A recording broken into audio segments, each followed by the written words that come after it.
What's up, guys? It's Alex from StackTrading.com. Hope you had a great Friday and you closed out the month strong. So what I've got to tell you is that this month presented a lot of good opportunities. The beginning of the month for me was pretty choppy, but the last 2 weeks of the month provided some excellent trading opportunities, and I'm closing out the month strong and already looking forward to May and the second half of the year.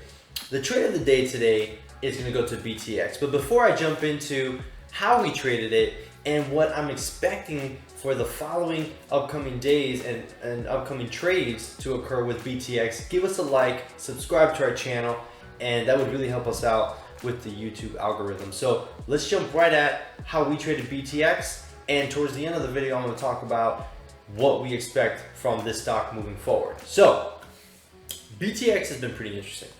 Yesterday it had a sell-off, right? Just kind of slowly faded away. You would think that based on the action that has been occurring for the past week, that yesterday was the beginning of the back end of the stock. So you had a high of 54, and then it sold off and hit a low of about 30 bucks. Well, then today, the stock decided to just scream and roar to the upside. Maybe the shorts got a little too comfortable with the stock and they got squeezed today again. And this is how we traded BTX. So BTX, we identified the opportunity right here on this first bull flag.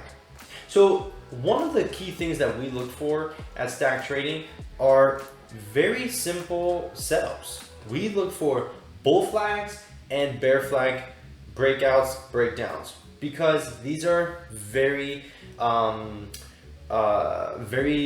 safe trades, but the risk reward on the trades can be very, very powerful. For instance, had you taken this flag right here when we called to go long, the original long at the 37, 38 breakout, where were your stops? 34 bucks.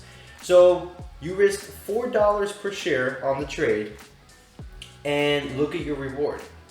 Let's say you did take this trade and you got filled anywhere here with stops at 34 bucks. Your reward would have been a high of, what's the high of today? $59. So 20 points to the upside by risking just 4 points to the downside.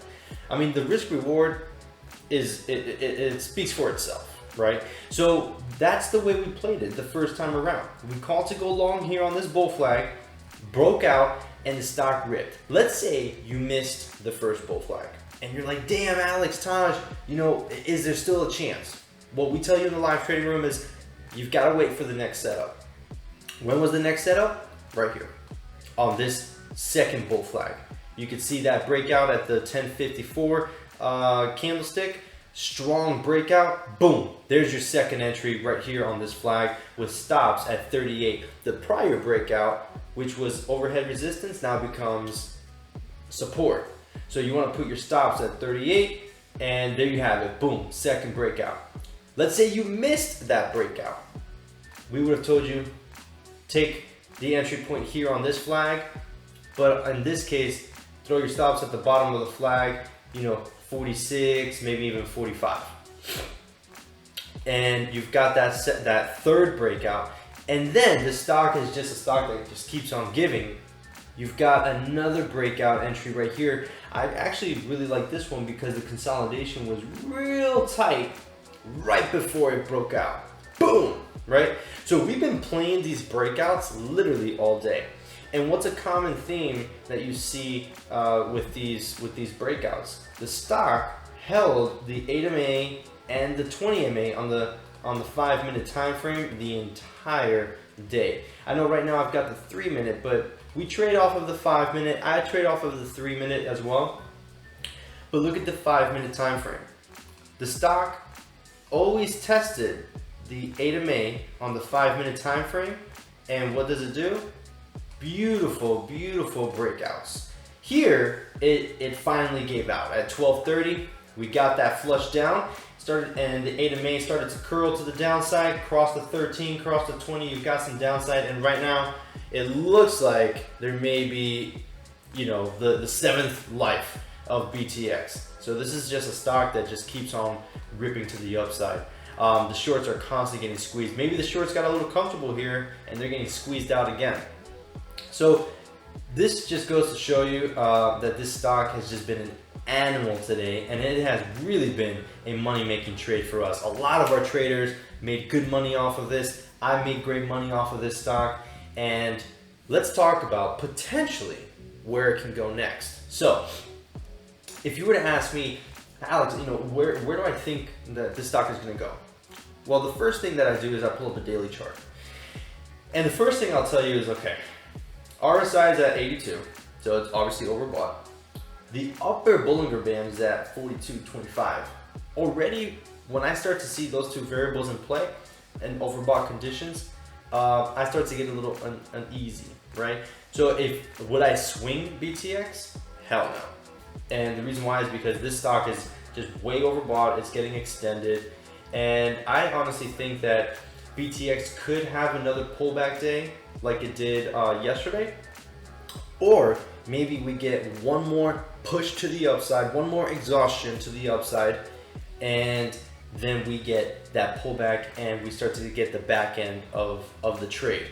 BTX is not trading off of fundamentals. This stock is trading based off of momentum, a short squeeze, and just like we saw with GameStop and the pot stocks and so many other stocks that short squeeze, it's very difficult to call the top. So I would just be very cautious if you are trying to swing this stock, because as easily as it gaps up, it could gap down and just fade for the rest of the day. So this stock is one that I would not recommend swinging. I would just stick to day trading it, where you can control, your risk reward a little bit better. But at some point, this stock may have one, maybe two more days in it to the upside before we start to get the fade to the downside. And the reason why I say that, guys, is because once again, I use the Bollinger Bands and the RSI to help me determine if a stock is overbought or oversold. This one is definitely overbought, and it's getting a little bit too extended. But I can see one more day in it. So when it comes to trading the upside, I will definitely be there. Stack trading will definitely be in there, trading it to the upside. To short the stock, I trade with Merrill Edge, so I don't know. I have not even tried shorting the stock. Let me just for the fun of it, let's see if Merrill Edge would even fill me on a short position. Let's see, because sometimes I'll get like a denial notice that it's not a marginable stock that I can short. So let's see. Merrill Edge says, okay, the stock is in limited supply. I could short it, but it doesn't guarantee that they'll find stocks for me to borrow against. So that's something that I'm actually surprised about, because typically with these stocks, you need like a boutique broker to be able to borrow against and to use the locate feature, right, to short this type of stock. So guys, just be safe out there playing with parabolic stocks like BTX. Trade it to the upside, don't swing it, day trade it, manage your risk reward, play the bull flag breakouts, and you'll be good to go on stocks like these. This was our trade of the day, our money maker, and a solid way to end the month. So thanks for tuning in. Give us a like, subscribe to our channel. Have a great weekend. We'll see you bright and early on Monday with our pre-market analysis.